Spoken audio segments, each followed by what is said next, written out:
Sukhbir Singh Badal discharged from hospital where he was admitted after he was attacked by 62-year-old Jaspal Singh inside a Gurudwara in Nanded.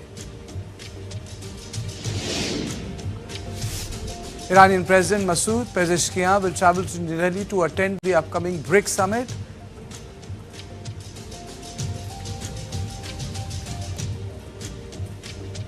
And now on point one. Another tunnel tragedy in Uttarakhand has once again raised serious questions over the safety of workers and the risk of Himalayan infrastructure. 7 workers have died after water and debris flooded an under construction tunnel at the Vishnugad-Pipalkoti Hydroelectric project in Chamoli. 22 workers were inside the tunnel when the incident took place near Mayapur. So far, several workers have been rescued, but 3 remain missing. A multi-agency rescue operation involving the NDRF, SDRF, ITBP, police and district administration is continuing. The immediate priority is, of course, to locate the missing workers, but this tragedy also raises a much larger question about tunnel construction in India's most fragile mountain regions. The Himalayas have complex geology. Tunnels can encounter fractures, fault zones, unstable formations, and hidden underground water pockets. The source material also flags possible safety challenges such as inadequate advanced probing, delays in installing structural support, and the absence of dedicated escape routes. And Chamoli is not an isolated case. In 2023, 41 workers were trapped inside Sialkara-Barkot tunnel in Uttarakhand. They were eventually rescued after a massive multi-agency operation. सभी का इलाज हो रहा है, ठीक से इलाज चल रहा है, सभी प्रकार की जो भी स्वास्थ्य की जरूरी चीज़ें वो सब की जा रही है। इसके साथ साथ कुछ लोगों को बेस के लिए भी जो है रिफ़र किया गया है और कुछ को अगर हायर सेंटर भेजना है तो उसकी भी सब व्यवस्था है। हमारा पूरा ध्यान है इस समय कि एक एक व्यक्ति को बचाया जाए, एक एक व्यक्ति की जान जो है हमारे लिए बहुत कीमती है। उसके लिए हर संभव हम लोग जितने भी साधन हैं वो सभी कर रहे हैं और उनके परिजनों को भी सूचना करवाने के लिए जो घायल लोग हैं या जो भी इस घटना में जिनका भी वो हुआ है, वहाँ के मुख्यमंत्री छत्तीसगढ़ के, झारखंड के, मैंने उनसे स्वयं बात करके उनको सूचना बता दी है कि यहाँ पर जो है उनके लिए सभी प्रबंध यहाँ पर जो भी है जरूरी है हम लोग कर रहे हैं। पिपलकोटी चमोली में इंसिडेंट हुआ है जिसमें तेरी हाइड्रो डेवलपमेंट कॉरपोरेशन का एक प्रोजेक्ट है, अंडर कंस्ट्रक्शन टनल था, उसमें कार्रवाई चल रही थी और एकाएक फ्लडिंग हुई, लैंडस्लाइड हुआ जिसमें तकरीबन 22 लोग जो है वो उसमें ट्रैप्ड हो गए। इसको लेकर के तुरंत जो लोकल एजेंसीज एडमिनिस्ट्रेशन उन्होंने वहाँ पर CISF, फायर सर्विसेज, SDRF ने फर्स्ट रेस्पॉन्डर्स के रूप में कार्रवाई की। What are the big questions? Are geological risks being assessed thoroughly enough before tunnel constructions begin? Are existing safety standards adequate for the Himalayan terrain? And when disaster strikes underground, do workers have enough protection, early warning systems and escape options to survive? Because infrastructure development cannot come at the cost of workers' safety. And we have made a graphic in which we'll show you that a lot of accidents have taken place. And these accidents also tell us that, we should have been doing a better job. Sikkim and other places, we have seen workers getting killed and trapped. And on this issue, I am joined by Major General TPS Rawat, who understand what geology is and how big tunnels are made. And I'm joined by Professor Arnold Dix, engineer and tunnel expert, someone who went to Sialkara. Thank you both of you for joining me. General Rawat, are we having too many tunnel accidents in this country? Good evening. This question which you asked, we have seen it also over the last 2 years basically. So many tunnel accidents are happening, which should not happen. When we can, connect UK to France underwater, then the Mumbai link you can see which is underwater, not a drop of water comes in. Now this is overground, but we take shortcuts. I have been discussing this earlier also with you in the last 2, Silkyara and the one which happened in Telangana, I think. Those 2 tunnels also, I said that time, we take shortcuts in the sense like we don't do the feasibility study correctly. And because of this, feasibility study is a very, very kind of a, operation which you have to go thoroughly. When you take course down from the top of the alignment down to the place where the tunnel has to be constructed. And thereafter the ore burden is, checked. And based on that only the tunnel design is made, and whatever you take support and you do the shotcreting, you put the supports inside. It is all done based on that research, which comes in basically after, you have done the thorough kind of this feasibility study. And the one which you did in Jed mode in Zozila, it was worth 29 crores, those 2 tunnels which we had to do. And in fact, to be very frank, I was told by one of the senior officers, why are you doing this? You just give us sign this thing, let the contractor do it. So these are the kind of shortcuts which I mean to say. I think everybody understands what it means. But I said no. And in fact, when the Z mode and the Zozila connected that day, I was on TV only. And somebody asked me, how do you assure that no accidents will take place in this tunnel? I said, that is because I am sure I have done the feasibility study properly and all the designs have been made correctly. So there is no question of accident. And we have to also understand that this ranges where we are constructing most of the tunnels are in the lower Himalayas, which are fragile. And we cannot take chances here, And when you make the tenders, there are generic clauses so that more people can participate. When the equipment is ordered, again, there are generic clauses. So there are ISO specifications which people overlook. So I mean to say is, it is not only the tunnel feasibility, but thereafter also, when we are doing the tender clauses and all, we have to be very strict as to the conditions are met and the strictness of this thing, and such strategies don't, kind of take place. In this tunnel, just 1.5 kilometer inside, they say there was a landslide and the thing caved in. It is stupid. I don't know how can such thing happen. Okay. This is sheer negligence. And people, after one more point I want to add, when such things happen, where is the accountability? We just say nature, this thing happened, people died, compensation paid, and thereafter no backup action as to who ordered the feasibility, what was the feasibility study said, who made the designs, and what was the action taken. Is anything done on that? Nothing. I have not seen anything happening on the last tunnel accident taking place in this country. Okay. Arnold, you saw what happened at Silkyara. You understand the way tunneling is done. Yeah. Is it a problem of method, or is it a problem of feasibility study, or is it a problem of timelines, sir? Look, I think it's a combination of many things, but I'm sure of one thing. If India wants to produce safe tunnels, you're more than capable of doing it. There's no reason that people should be dying in your tunnels. Yes, the Himalayas are challenging, but the Indian engineers are excellent.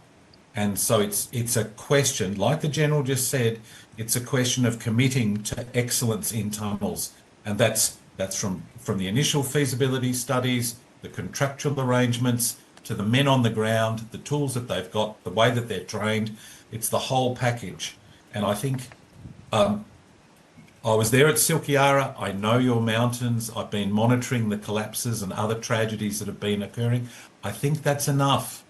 It's enough now. And my dealings with the government are they are making changes at the moment, and I'm just encouraging them to make them quickly. Otherwise, more people will die. What are the changes, or what were the changes that you suggested? What was the learning curve? Let me ask, I think this is a great opportunity that I'm getting to interview you. What has been the learning curve from Silkyara? I've been a terrific learning curve from what I've seen on the inside. As the Major General said, the initial feasibility studies, much greater emphasis on more detailed analysis in the feasibility. Also for the emergency evacuation, I've been involved in setting new standards now for emergency evacuation, dedicated emergency evacuation. Interestingly, in the disaster we're looking at live now, right now, that emergency evacuation system would not work because people would have drowned inside it. This is a different sort of collapse again. So there's no one size fits all, but what I'm absolutely sure of, not a little bit sure, absolutely sure, the engineers in India are excellent. I work with them all around the world in other situations where the geology is complex and we're able to deliver underground infrastructure safely. And I think as a nation, you now need to commit to delivering it safely in India as well. And these sorts of incidents occurring so frequently are, in my view, unacceptable. And You can fix it. India can fix it just with commitment, as the Major General says. Very clear things can be done to stop this occurring. This event, as I understand it, is a result of a cloudburst and a whole lot of water pressure on the tunnel. Yes, that's an act of nature, but it's an act of nature that we would expect at this time of year. It's the season for cloudbursts in the Himalayas, so you plan for them. So it's time, overdue time, that we step up in India and make sure our children aren't killed building this infrastructure. General Rawat, I have a related question. I have seen that many a times that the tunnels are being done, you know, those escape tunnels are not part of it. Why? I think it happened one of Silkyara, it was not there, but mostly it is planned. In fact, I was traveling up to Srinagar also, so most of the tunnels had those escape tunnels now. And it is, basically what they're doing nowadays is having a two-way kind of a traffic. One upcoming and one coming the other way. So that makes for, kind of an escape tunnel also when you have connections in between. So that is mandatory, in fact, to have an escape tunnel, and it must be there. Because anything can happen, because nowadays we are having tunnels as long as 6, 7, 8, 9 kilometers. Zojila is about 13.9.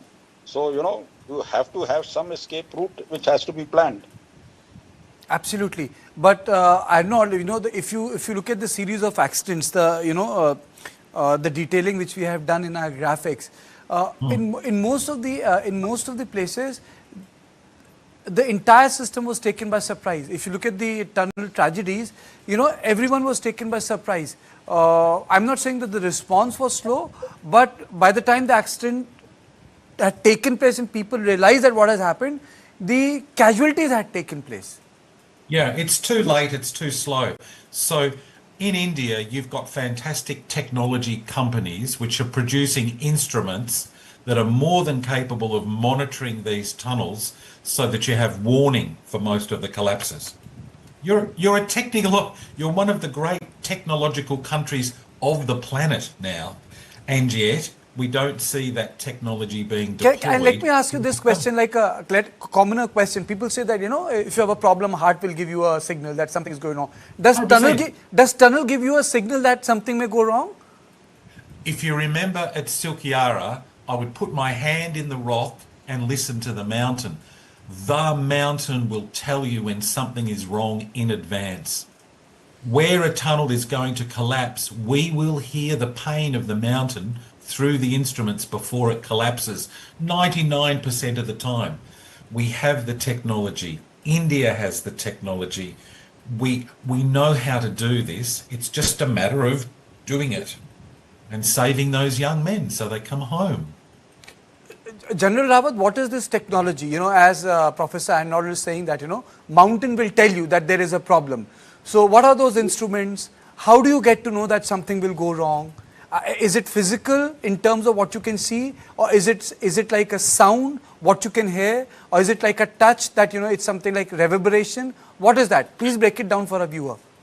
No, like you see, I won't be able to say much on that. That I think our foreign Australian expert can say, because he's an expert in those tunnels. But what I will say is, there are certain sensors I know.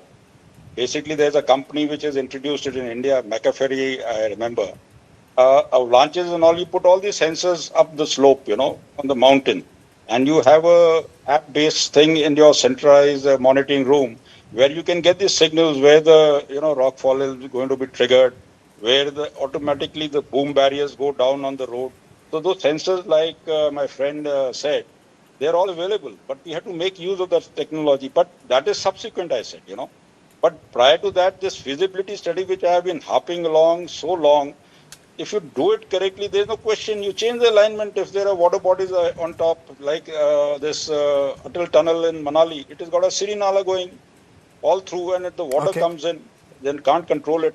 So all these things, if you do the feasibility study, 50 meters to 100 meters, you taking out cores, you will come to know what is the, kind of a structure of rock there, what is the density, what is the overburden supposed to be, is there water bodies, you avoid them. Okay. Why should we go into that? So technology and all, everything is there.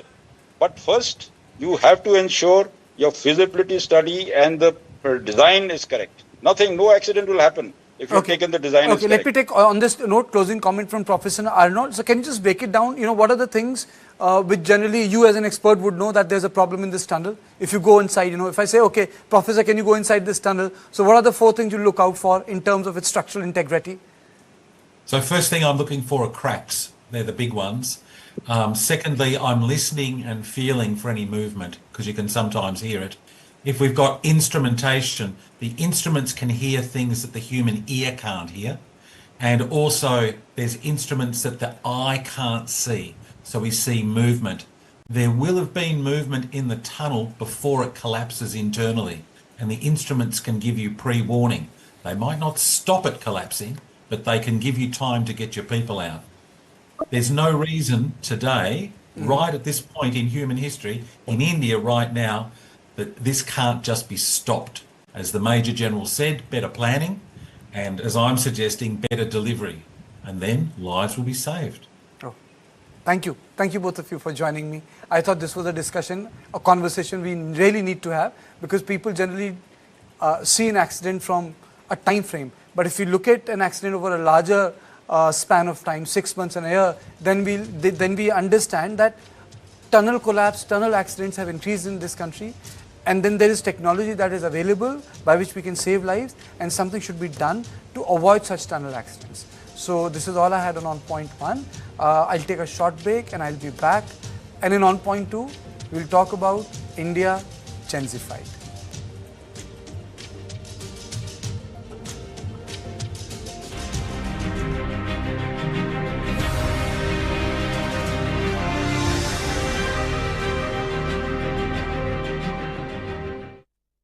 Dear bestie, how can I thank you? They say the truest friendships cannot be manufactured. They simply unfold naturally. How true that is for us, bestie. Love from Bestie Collection. Natural diamond bracelets for you and your bestie. Last time Kashmir गई थी ना, वहाँ खाया शहद, पर उसके लिए कश्मीर जाना पड़ेगा। अरे कश्मीर क्यों जाना, कश्मीर ही यहाँ आ गया। सुंदर वादियों में महकती खुशबू और रंग बिरंगे फूल, इनमें से शहद निकालकर जमा किया जाता है असली शहद, लायन कश्मीर हनी। असली शहद, असली स्वाद। A single street in Belfast, sudden act of violence, and within hours, a city was pulled into chaos. What began as a stabbing has now ignited nights of unrest across Northern Ireland.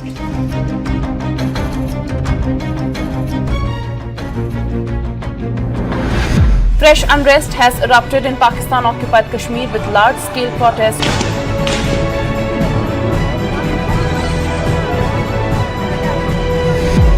As the guns fall silent in the Iran war, Donald Trump has opened a new diplomatic front in the West Asia. Not with missiles, not with sanctions, but with a bold demand. Uganda has closed its border with the neighboring Democratic Republic of Congo with immediate effect.